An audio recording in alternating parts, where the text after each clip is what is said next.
Due aziende, eccolo lì. Eccolo lì. Questa qui, questa è l'ultima che ho fatto 10 anni fa. Questa l'ho fatta nel 1940, circa 30 anni fa, ossia 28 anni fa. Questa era una palude, staro lì, una palude che adesso è trasformata in terreno come vede, pianeggiante, dove è pronto per irrigazione. Adesso qui prendiamo una bibita e poi continuiamo. No, andiamo avanti. No, caro lì, aspettiamo gli altri, qui beviamo 17 anch'io, ne ho solo.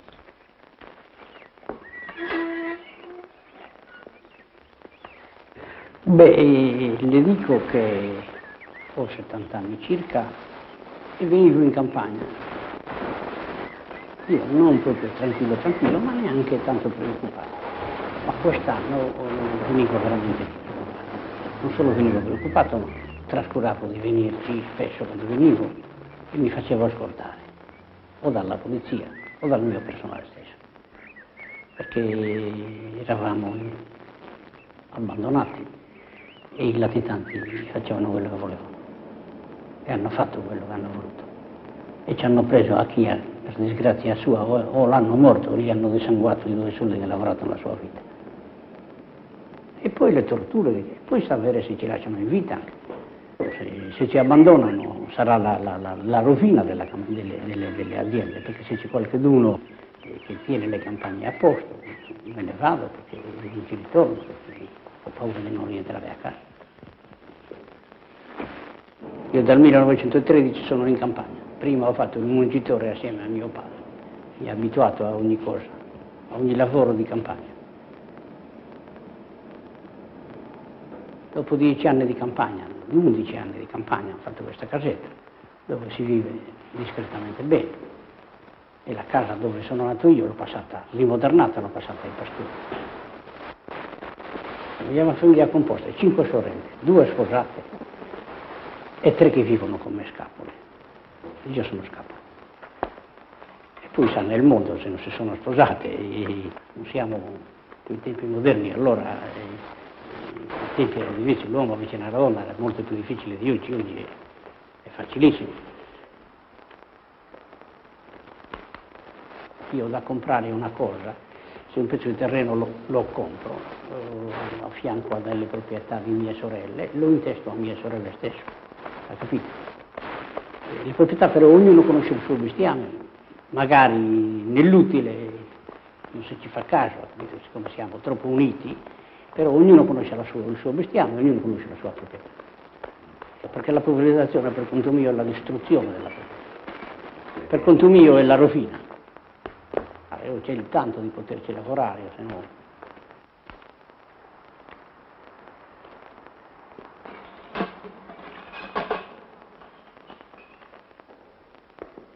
Si capisce che ci sia qualcuno che ci sappia fare, che ci sappia amministrare, non che si dia al vizio e all'uzio. In campagna si ci deve stare, si ci deve vedere e si deve controllare il personale, d'altronde va male tutto. Controllo ci vuole. È l'uomo competente per poter. Come vede, io le farò vedere ovunque passiamo, come sono le case dei miei pastori e vedrai, ognuno sta bene, sì, ci vanno in paese perché 11 anni anche, ognuno ha la sua macchina, però ci stanno quando ci sta comodo, ci sta con più passione, con più piacere.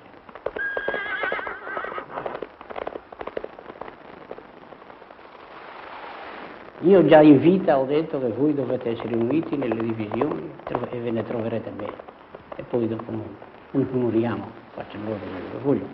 le nostre avvertenze da zio o da padre sono quelle: voi dovete tentare di essere uniti, e essendo uniti ve ne troverete bene nella vostra vita e per il bene vostro e dei vostri figli. Almeno questo. Io me ne sono trovato bene. Per noi è come se mai abbiamo diviso, perché come ha visto, come le ho detto poc'anzi, che amministro sono io. Ma abbiamo tentato di accorporare mio e quelle di mie sorelle, scapole e sposate. Non dividere così una tanca qui, una tanca là, un pezzo qui. Invece essendo uniti ce ne troviamo bene. Poi se la proprietà è grande, che è unita, la pagano qualcosa in più, soprattutto se ci sono delle case comuni, se c'è dell'acqua abbondante.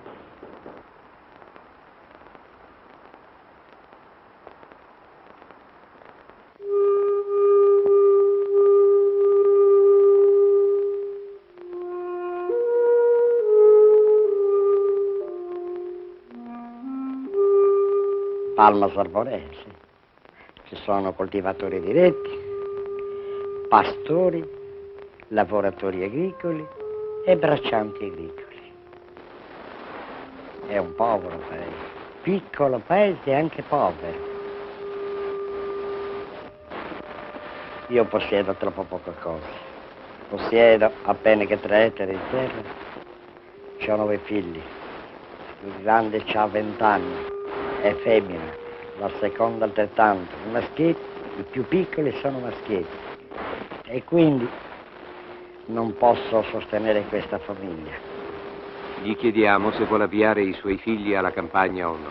Guardi, la mia intenzione era di non andare alla campagna, perché la campagna purtroppo non conviene più a lavorarla. Un altro piccolo proprietario di Palma Sarborea, Ambrogio Cadoni. Gli domandiamo se qui, nella zona irrigua dell'Oristanese, viene bene il riso. Qualche poco, ce n'è, sì. Ne mettono qualche pochettino. Le barbabietole. Quasi non ne tirano fuori nemmeno le spese. I pomodori. Le spese ne ricavano. Quando fa bene, quando fa male, non ricavano nemmeno le spese di quello. I foraggi. Secondo il posto. Secondo il posto. Le piante da frutto. Non ce n'è di quello. E non posso dire di quello, insomma, che ricavo qualcosa. Perché nessuno ne ha messo. Il grano. Non tanto. Malamente. Poco. Le pecore. Sono base a morire. Bisogna sempre di aiutarle, se no muori. Le vacche. Le vacche è altrettanto. Non ci siamo messi a fare questo lavoro, innaffiare e tutto questo. Questo non l'abbiamo fatto. E non lo so, che dipende, colpa del terreno o colpa dall'uomo. Né colpa dell'uomo né della terra, ma della polverizzazione fondiaria che ha raggiunto limiti assurdi. Nella piana dell'Oristanese l'80% degli appezzamenti è inferiore ai 2 ettari. Più la terra è ricca e più è frazionata. Più è frazionata e meno rende. La terra che non rende non è coltivata, anche se sarebbe fertilissima. Nell'Oristanese più della metà del terreno suscettibile di irrigazione non viene irrigato, o resta addirittura incoltivato. Di questo stato di cose si avvantaggia solo la grossa proprietà.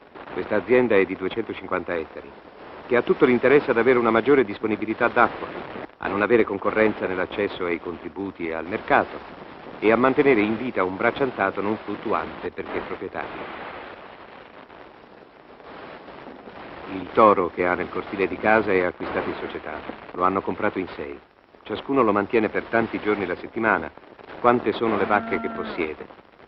Acquistato a caratura, un tanto per ogni vacca. È un esempio spontaneo di associazione.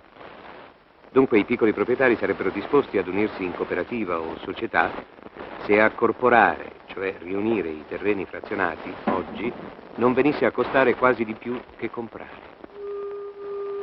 Certo esiste una mentalità tradizionale estremamente conservatrice nei riguardi della terra e di quanto si è ottenuto in eredità. Guardate la sua casa. Ha conservato tutto quello che ha ereditato dal padre, comprese le grandi ceste che un tempo servivano per conservare il grano, perché chi ripudia padre e madre è aborto, dice il proverbio.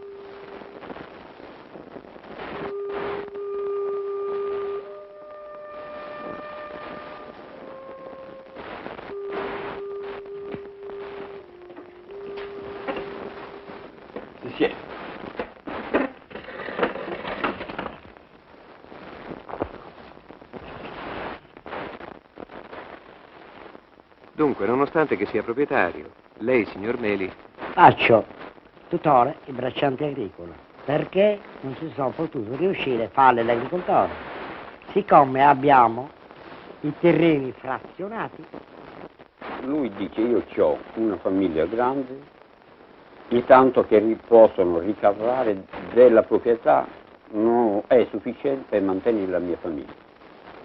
Dunque io devo andare a lavorare con Tizio o Semproni per poter avere il tanto che mi fa bisogno.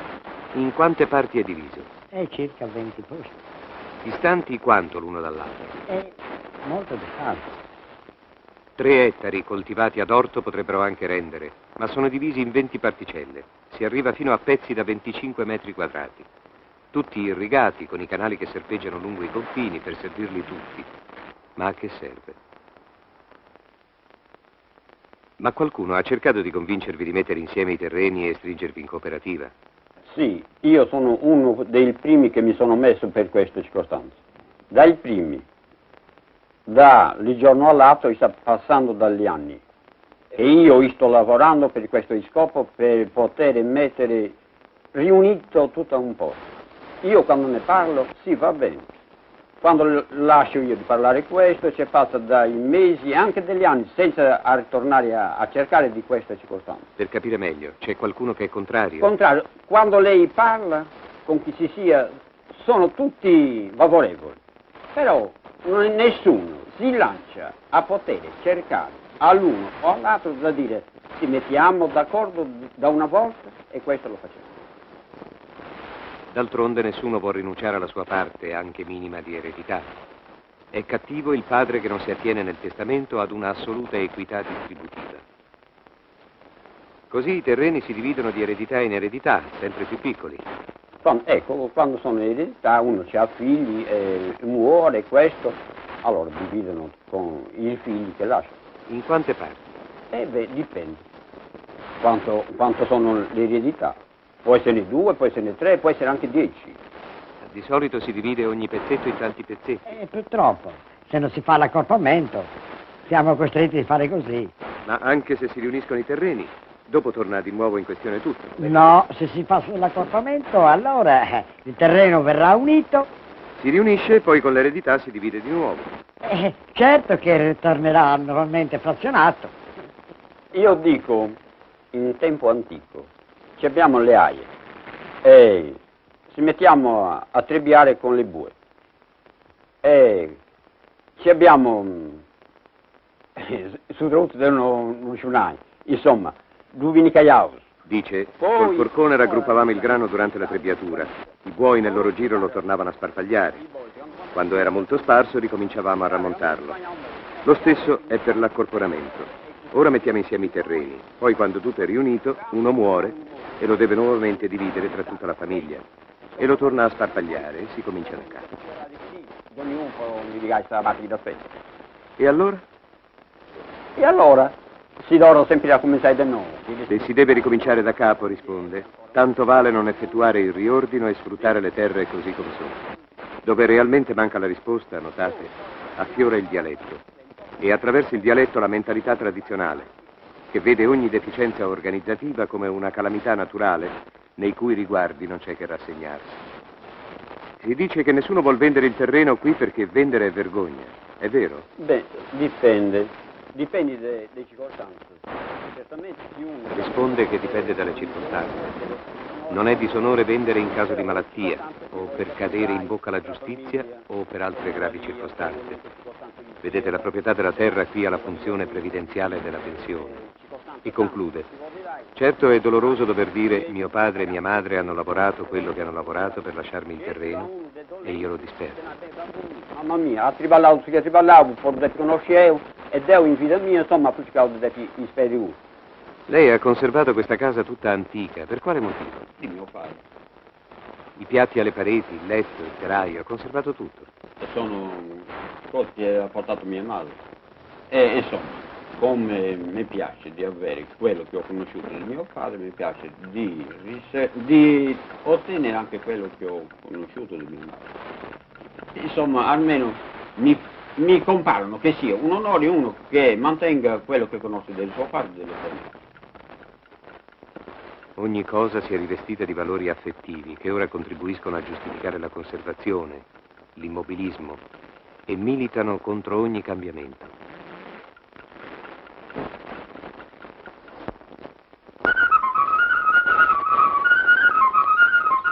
C'era una volta, dalle parti di Siniscola, in Baronia, un fiume che scaricava l'acqua nel mare. Quanta ricchezza gettata con la campagna così secca. Si diceva, se ci fosse una diga, se ne parlava a scuola come qualcosa che il progresso avrebbe infine portato. In piazza i vecchi erano scettici, eppure combattendo e chiedendo, dicevano i più giovani, ci riusciremo. Avremo allora, pensavano i braccianti disoccupati, un'alternativa ai cantieri di lavoro. La diga fu costruita e l'invaso si riempì d'acqua e l'acqua scese in pianura e la buona terra fu irrigata. Finalmente si raccolsero pomodori, piselli, finocchi, carciofi, un'agricoltura ad alto reddito. Questa favola non è vecchia di millenni. La diga sul Posata fu finita di costruire nel 60, ma dopo i primi anni di produzione, oggi su 3.000 ettari irrigabili, a detta del sindaco, soltanto 100 vengono coltivati. Cos'è successo? Eppure la terra è ricca e c'è il sole, l'acqua. In effetti qui succede questo, abbiamo una terra ottima, abbiamo un sole che non manca quasi mai e abbiamo l'acqua. Quindi in effetti abbiamo i 3 elementi principali per poter produrre. Ora mi dica quello che succede invece. Succede che non si produce quasi niente di tutta questa roba qua, o quantomeno quel poco che si riesce a produrre o lo si svende o non lo si vende affatto. Perché il punto critico è la vendita. Come fate per vendere? Ci si mette d'accordo 3, 4, 5, 6 proprietari e si tenta di vendere questo prodotto a della gente che viene da fuori e che fa i prezzi che gli pare e gli piace. O quantomeno si tenta di vendere ciascuno per conto proprio e allora è anche peggio perché in quel caso là il prezzo diventa anche minore. Così ora che avete campi fertili non sapete a chi vendere. Non sappiamo cosa dobbiamo coltivare, insomma, perché tutto ci è andato male, tutto. Abbiamo provato a coltivare piselli, fave, carciofi, non so, pomidoro, eccetera, e ogni volta regolarmente ci sono arrivate le legnate. Faccio un esempio. I piselli a 30 lire, al chilo naturalmente. Allora che cosa succede? Che un operaio, una donna prendiamo, vuole 1.500 lire minimo per poter raccogliere le 8 ore prescritte, può raccogliere come massimo mezzo quintale di piselli. Mezzo quintale di piselli a 30 lire al chilo fanno 1.500 lire. Quindi che cosa succede? Che le 1.500 lire che io ricavo servono per pagare il manovale. A me proprietario, a me contadino non rimane niente. Abbiamo provato quasi tutte le colture. Per noi contadini io credo che la migliore soluzione sia di riprendere in pieno l'emigrazione, perché non c'è nulla da fare con l'agricoltura. Anche tutte queste spese che ci sono state per l'irrigazione, secondo lei, non sono servite a niente? A niente, proprio a niente. Anzi, abbiamo peggiorato le condizioni. Perché avreste peggiorato? Abbiamo peggiorato perché adesso la terra produce di più. È vero che questa irrigazione ci ha dato una certa garanzia di produzione, ma se questa produzione esiste e non esistono i mercati adeguati per merciare la merce, noi non possiamo lavorare più la terra. Abbandonare è partito. Proprietà polverizzata, carente assistenza di tecnici agrari, di programmazione per l'intero comprensorio, di uno studio di mercato. Ma anche da parte degli agricoltori mancanza di spirito di cooperazione. Perché non vi siete organizzati per raggiungere insieme il mercato? Facciamo dei piccoli gruppi, ma siccome questi gruppi poi si fanno la concorrenza uno contro l'altro, va a finire che arrivati a Roma è un fallimento totale, come io nel 62 mi avevano mandato in qualità di capogruppo per smerciare questi piselli. A un certo punto ci siamo trovati con 10 gruppi a Roma, che si battevano la concorrenza, ripeto. L'individualismo, il far da sé, sono consentiti in un'economia di sussistenza dove ciascuno produce quello che serve ad alimentare la famiglia e vende solo il superfluo. In una economia di mercato, per alimentare la stessa famiglia, l'agricoltore deve produrre unicamente in vista del mercato e al mercato il piccolo agricoltore non può accedere altro che attraverso solide forme associative. Se non si cambiano le mentalità e radicalmente le strutture create da quella mentalità e per quella mentalità, l'economia di sussistenza ritorna. Lo si è visto drammaticamente qui a Tortè.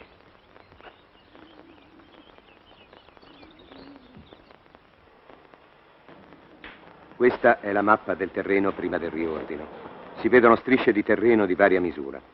Di che ampiezza sono questi appezzamenti? Ah, guardi, piccolissime. È una vera tragedia, infatti. Qui abbiamo dei campi che vanno dai 4-5 metri quadri al massimo di aziende pochissime sui 30 ettari. Quindi qui lei vede questa maglia vecchia, no?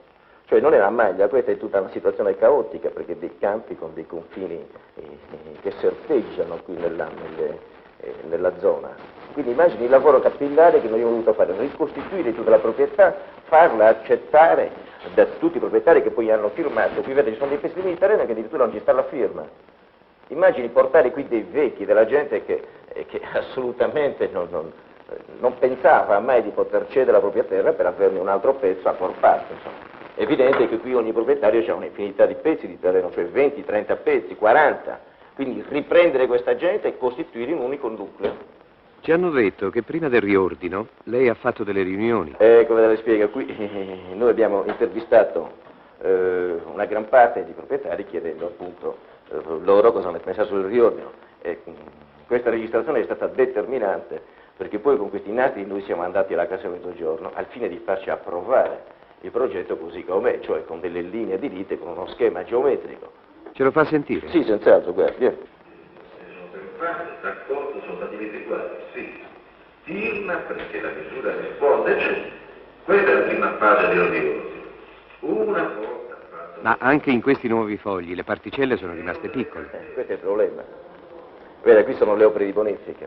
Qui abbiamo dei campi di diverse superfici, in quanto abbiamo dovuto a tutti dare le proprietà che prima avevano meno la terra di bonifica, è evidente. Ma qui abbiamo praticamente dei campi che corrispondono alla proprietà reale di ogni proprietario esistente prima del riordino. L'interessante in questo schema è che oggi possiamo fare tutto, possiamo praticamente giocarci su, perché tutti i campi sono orientati nella stessa maniera, per cui se questo un domani dovesse vendere, può tranquillamente vendere al vicino, interverremo noi per farlo comprare al vicino in modo che l'ampiezza del campo del vicino sia diversa, cioè aumenti. E soprattutto è interessante per quello che io intendo fare, cioè avere una grande azienda, perché qui dovremo avere le coltivazioni, una rotazione di coltivazioni omogenee, cioè questi coltiveranno finocchi, coltiveranno sedani, non so, per cui non si disturberanno a vicenda con l'irrigazione a pioggia, perché altrimenti sarebbe tragico irrigare a pioggia in maniere diverse con campi di diverse dimensioni. E come fa a convincere tante persone a coltivare finocchi o sedani? Beh, guardi, lì la questione è che mi sia convinto io, perché una volta convinto io riesco a convincere anche gli altri. E purtroppo questo è solo dato dalla certezza della vendita di questi prodotti o di altri prodotti. Quando mi convincerò di questi avrò un mercato sicuro per l'assorbimento dei prodotti che intenderò far coltivare e sarò cioè sicuro di poter dare un reddito all'agricoltura, serenamente potrò dire agli agricoltori di coltivare questo o l'altro e loro sono sicuro che seguiranno come abbiamo seguito sino adesso. Quando questi pezzi che sono già piccoli si dividono per eredità, che succede? Qui purtroppo non possiamo farci niente, insomma, ci vogliono delle leggi nuove. Mi auguro che questo esempio serva anche quello, a decidere chi di competenza lo studino definitivamente, almeno una indivisibilità della proprietà materialmente sino a una determinata ampiezza, perché altrimenti qui tutto questo lavoro che noi abbiamo fatto tra un anno sarà da rifare, perché quando morirà qualcuno ci saranno altre divisioni di questi campi, le proprietà aumenteranno praticamente. Per noi andrà meglio perché il senso del campo sarà sempre lo stesso, divideranno in questo senso, per cui potranno lavorarci dentro. Diverso era prima, perché se guardiamo queste carte qui vediamo subito che la differenza è sostanziale, perché guardi un po' come dividevano qui, insomma, era tutto un disastro. Qui questo disastro non capiterà, ma sarà senz'altro deleterio lo stesso, insomma. Praticamente per ogni eredità nuova qui sarà una spezzettamento continuo della proprietà. Ma non si possono convincere a non dividere il terreno? Beh, questo non glielo posso ancora dire, insomma, ma ritengo che, guardi, dal punto di vista mio, o da quello dei miei programmi, anche se dividono non me ne importa niente, l'essenziale è che seguono il ciclo culturale che io pretenderei che loro facessero. Con che autorità lei può imporre un ciclo culturale? Solo convincendoli, insomma, l'opportunità di dover lavorare pure.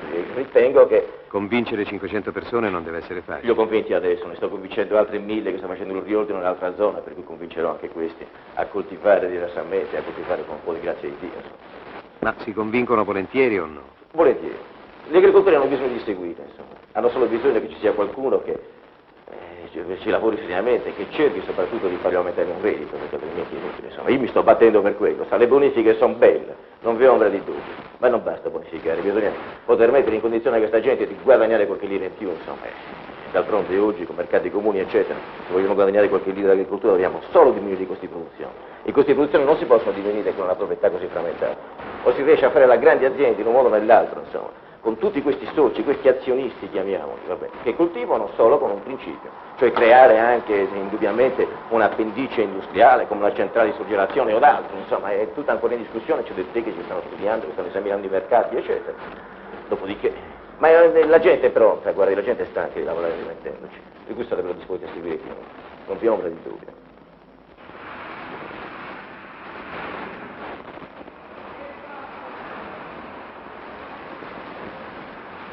Proprietà delle terre produttive frazionate fino all'inverosimile e un mercato che sembra irraggiungibile.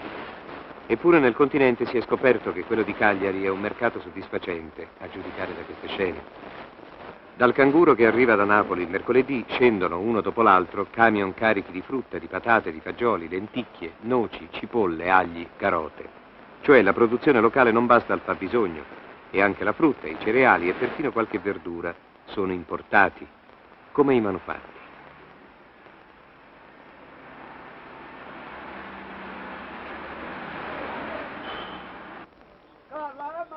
Siamo nei mercati generali di Cagliari. Che possibilità hanno i piccoli e piccolissimi agricoltori, ognuno per conto suo, di accedere direttamente al mercato? In mancanza di organizzazioni cooperative di vendita, chi possiede 1000 metri quadrati di verdura a 250 chilometri dal mercato di consumo difficilmente potrà sottrarsi di affidare i suoi prodotti a seconde o a terze mani. È più facile il cammino inverso, l'abbiamo già visto, dal continente a Cagliari, verso l'interno, fino ai dettaglianti nei paesi di montagna con le mele di Verona, soprattutto considerando il fatto che quasi tutti i grossi commercianti del capoluogo sono continentali. Ascoltate le voci. Il mercoledì al mercato di Cagliari sembra di essere a Napoli, come il venerdì con l'arrivo del canguro dal nord Italia con mele, pere, eccetera, in Romagna.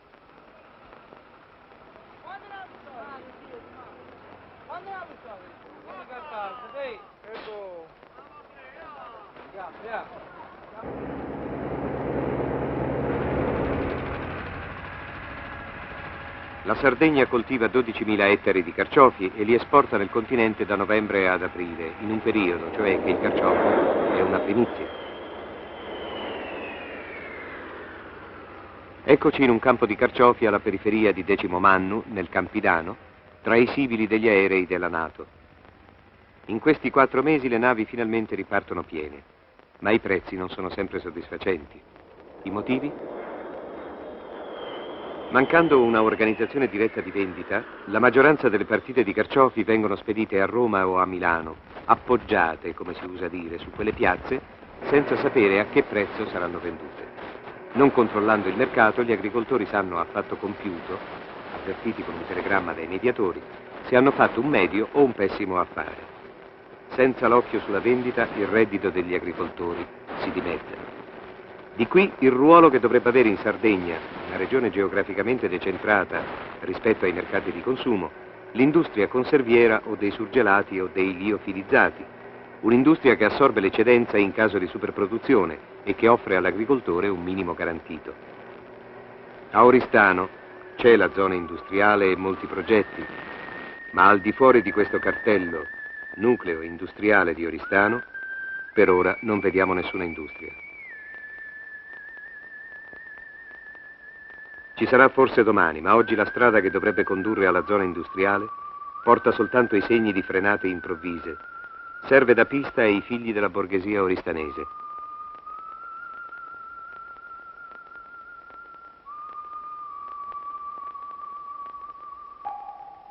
C'era uno zuccherificio ad Oristano, l'unica industria di trasformazione dei prodotti agricoli della piana del Tirso, ma oggi è chiuso. Chiuso da 2 anni. Chiuso dopo 10 anni di attività, tanto quanto duravano i contributi della regione e l'esenzione fiscale. Finita l'esenzione delle imposte, finito lo zuccherificio.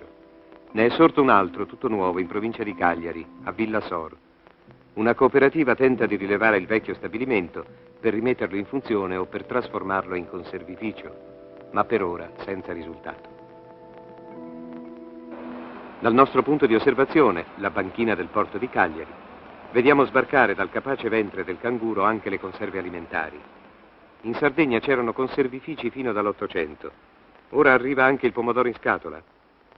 Questa volta l'industria conserviera c'è e va bene, anche se per ora è una sola. Come vi siete trovati a lavorare in Sardegna? Beh, agli inizi non è stato facile, in quanto il problema più grave che abbiamo dovuto affrontare è stato quello di organizzare l'agricoltura a seguire la produzione industriale effettivamente, in quanto prima non c'era una tradizione di cultura industriale, ma c'era soltanto una coltivazione di determinati prodotti che venivano venduti sul mercato del fresco. Con la nostra venuta invece si è cercato di fare una trasformazione e portare gli agricoltori ad una cultura più intensiva su vaste zone, su un ettarato sempre più vasto. Come avete programmato l'approvvigionamento? Qual è la vostra organizzazione? Ecco, la nostra organizzazione consiste in un punto chiave, cioè abbiamo organizzato effettivamente un servizio agrario che abbiamo messo a disposizione dell'agricoltore, un servizio agrario che si è preoccupato di studiare le zone agrarie, i terreni, a scegliere gli agricoltori adatti, a istruirli in tutto il ciclo agrario della cultura, cioè dal momento in cui vengono fatti i semenzai al momento in cui viene veramente raccolto e trasportato dalle varie zone del Campidano alla nostra fabbrica qui a Serramanna. Il piccolissimo agricoltore può consegnare i pomodori o no?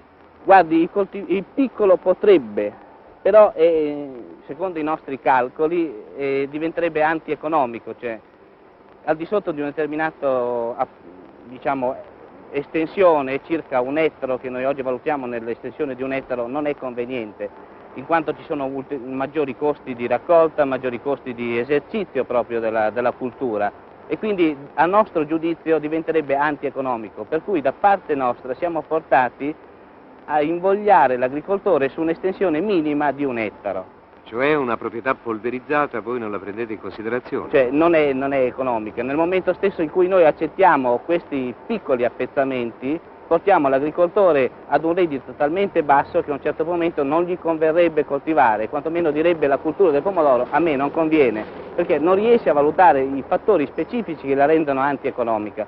Quindi il nostro problema è di dare all'agricoltore la certezza di fare una cultura economica, naturalmente assorbendoci noi le responsabilità in un certo senso di quelli che sono i fatti base che la portano sull'economicità della cultura.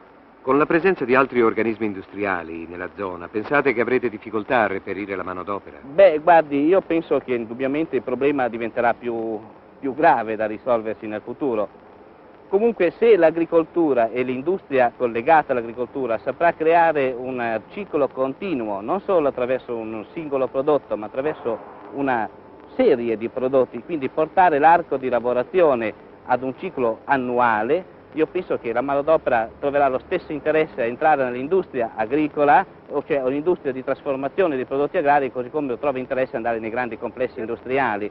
Certo, questo sembra uno sviluppo armonico di ricchezze locali. Beh, io ritengo che sia una delle industrie più valide, soprattutto per la Sardegna, perché se non altro in Sardegna abbiamo ancora un materiale, diciamo, vergine da sfruttare.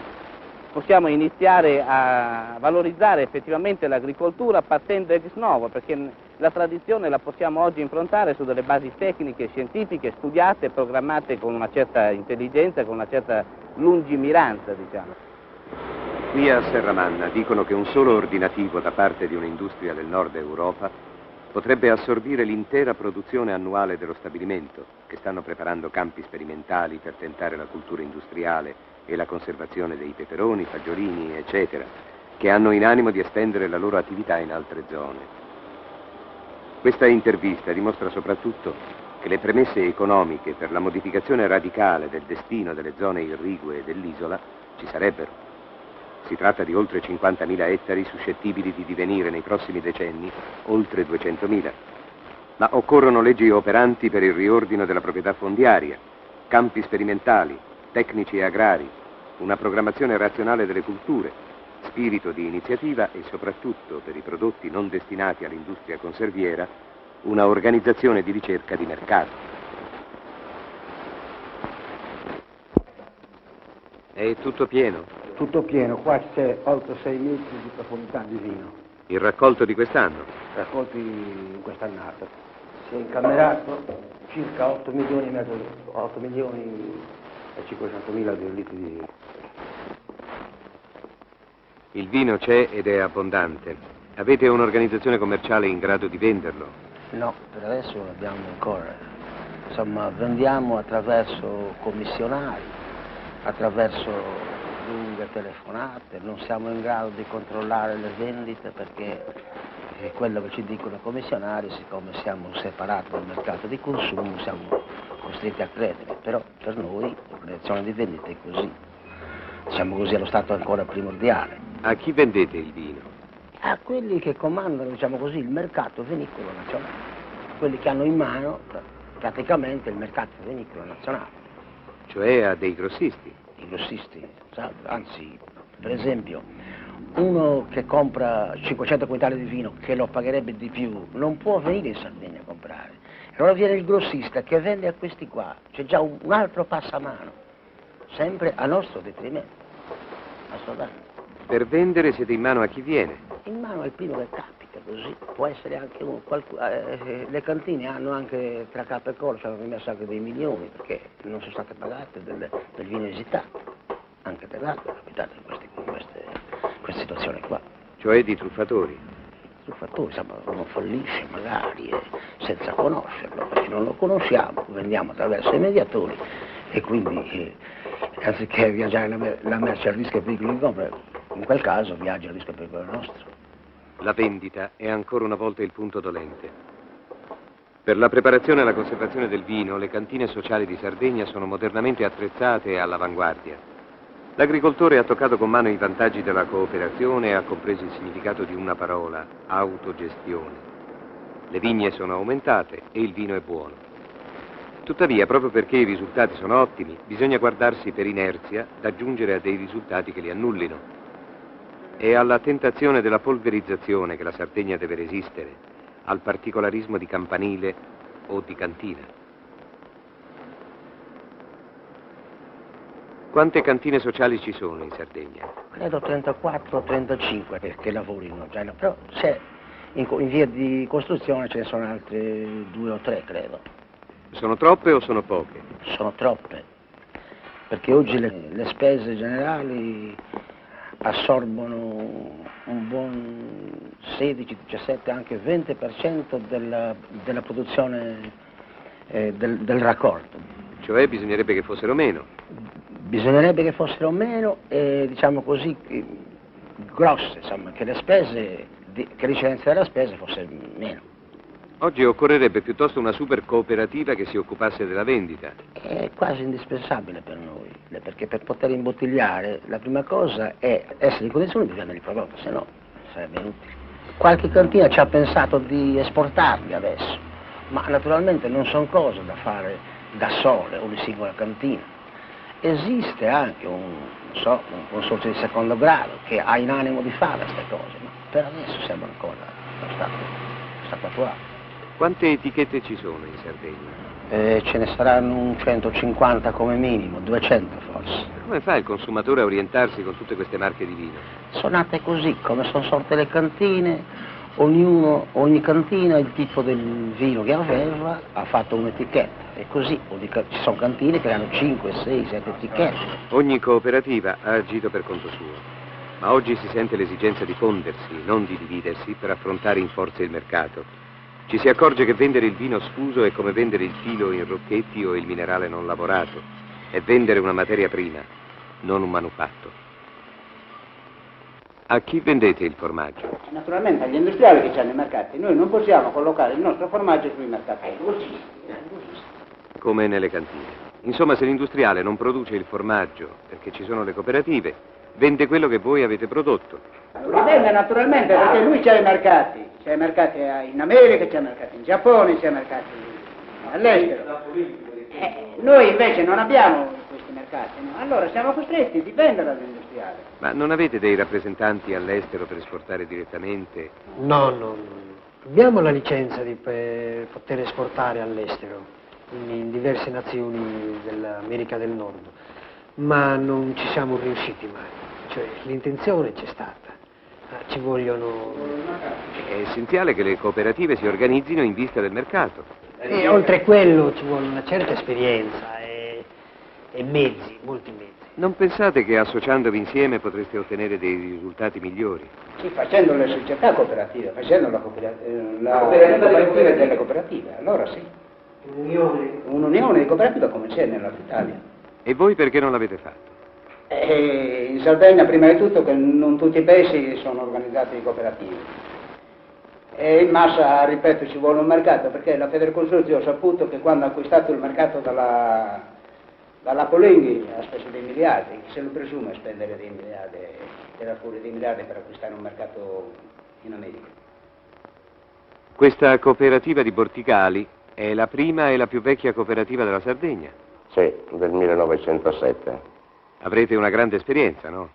A chi vendete il formaggio dopo tanti anni di attività? Ancora vendiamo agli industriali e agli esportatori. Avete provato a vendere direttamente il formaggio dove viene esportato dagli industriali, per esempio negli Stati Uniti? Sì, abbiamo mandato qualcheduno molti anni fa, dal 20 al 30, al 1930, ma abbiamo avuto risultati negativi. E come mai? Mancanza di organizzazione. Cosa manca, secondo lei, ad una cooperativa?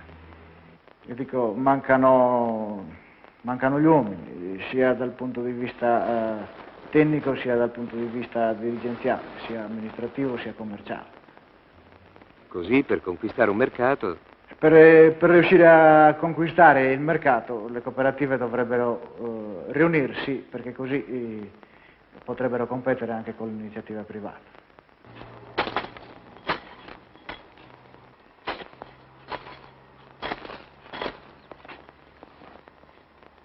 Il vecchio raccoglie di terra qualche cosa, delle fave. Altro che ne, non ce n'ha. Dice sono per il maiale, ne è rimasta qualcuna per terra dall'anno scorso. Per il maiale. Ad una le ripone in tasca. Cosa ha intenzione di seminare in questi campi? Grano. Era mia tua fava l'anno scorso. Quanto grano ricaverà più o meno? E più o meno quanto? Può darsi 10 starelli, 8, 7, può darsi anche 4. Uno starello quant'è? Starello sarebbe 44 kg, 44 chili, sì, chili e litri stesso. 10 starelli, 4 quintali e mezzo scarsi. 4 starelli, un po' più di un quintale e mezzo. Un reddito da 30 a 10.000 lire. Il padre e il figlio sono a mezzadria, una metà va al proprietario. A loro resta da 15 a 5.000 lire.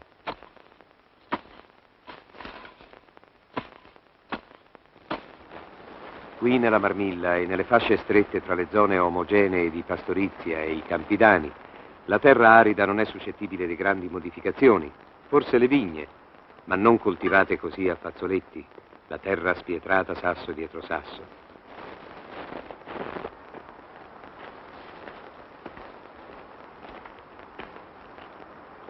In questi paesi è considerato benestante chi riceve la pensione dei coltivatori diretti di 13.000 lire al mese. Restano i gesti e azioni ormai rituali, ma senza necessità. Abbiamo visto per esempio questo carro. Qui a Mogarella e 2 uomini col grembiule c'è un'estrema pulizia, sempre. Scegliere in uno scarico un sasso dietro l'altro e posarlo sul carro preistorico.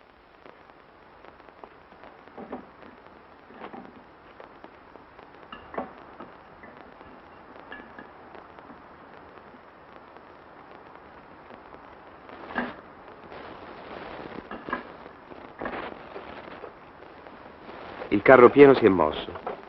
Dopo pochi metri si è fermato e uno dietro l'altro i sassi sono stati scaricati per costruire un muretto di recinzione intorno ad una casa. Ma chi ci abita sa che prima o poi se ne dovrà andare. Chi non è già partito emigrante si prepara.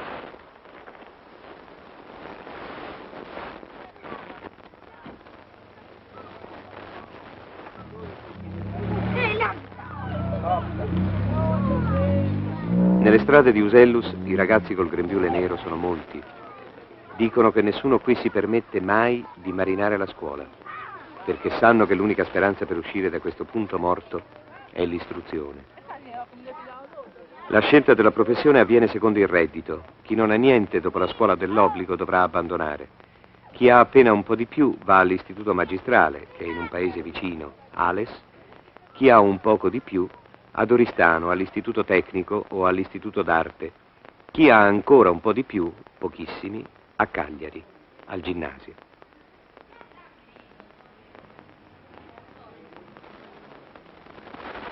Si può immaginare le privazioni dei genitori quando sappiamo che da questo paese, Simala, con 600 abitanti, sono usciti da famiglie di piccoli e piccolissimi agricoltori 20 tra laureati e laureandi.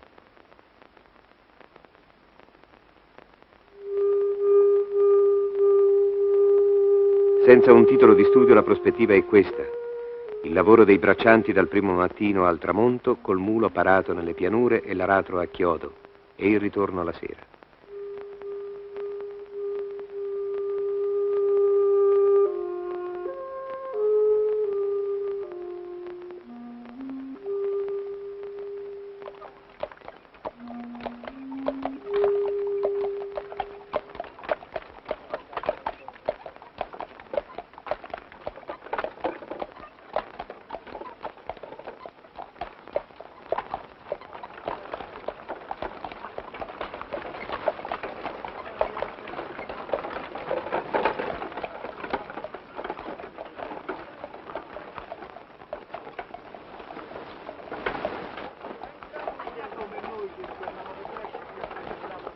Qui siamo alla periferia di Morgongiori. La zappa tracolla come il fucile e l'aratro dentro il carro. L'agricoltura, così com'è in queste zone, è condannata.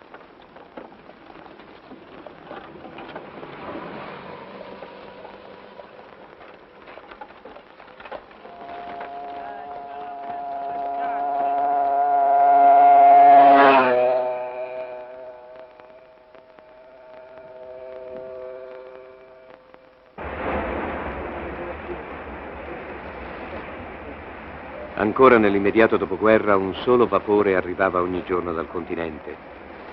La Sardegna si è trovata a dover saltare in pochi anni secoli di isolamento, violentemente sbalzata nel contesto nazionale e internazionale, in tempi veloci anche per le società più progredite. Da società chiusa ed agricola a società aperta e tecnologica, da un'economia ristretta al paese e all'isola agli scambi internazionali. I traumi nelle coscienze e nelle mentalità costretti a vivere nello spazio di una generazione in mondi totalmente diversi sono forti e gravi gli scompensi, in tutti i settori. Così ingenti sono stati i cambiamenti che la classe dirigente non sempre è riuscita a controllarli. D'altra parte spesso erano inadeguati gli strumenti che lo Stato dava alla classe dirigente. Gli obiettivi che erano stati posti per la rinascita sarda non sono stati interamente raggiunti, ma ne sono state poste le premesse in molti settori. Quello che è stato vinto è la rassegnazione alla miseria. Da questo risultato non si potrà mai tornare indietro. Oggi ognuno in Sardegna vuole essere alla pari con il resto dell'Italia e partecipare con uguali diritti. Spetta ora ai politici, alla regione autonoma, scegliere i mezzi adatti per assicurare questa parità effettiva con la compagine nazionale. Dal dopoguerra si sono tentate varie strade per modernizzare questa società. Si è creato ex novo l'industria esistente. L'industria, l'agricoltura, la pastorizia sono i problemi sul tappeto. Ciascuno di questi mondi sembra tirare oggi dalla propria parte. Ciascuno di questi settori dovrà essere razionalizzato. A questo punto sorge la domanda: quale attività economica corrisponde di più alla vocazione della Sardegna? Quale tipo di società vogliono i sardi per il loro futuro? Su quali settori dovranno essere concentrati gli investimenti? La Sardegna è sì, come si dice, un continente, ma sottopopolato. La popolazione complessiva è di appena 1,5 milioni di abitanti, di poco superiore a quella di una città come Napoli. Il rischio è la polverizzazione delle iniziative. La strada è scegliere una strada e poi percorrerla.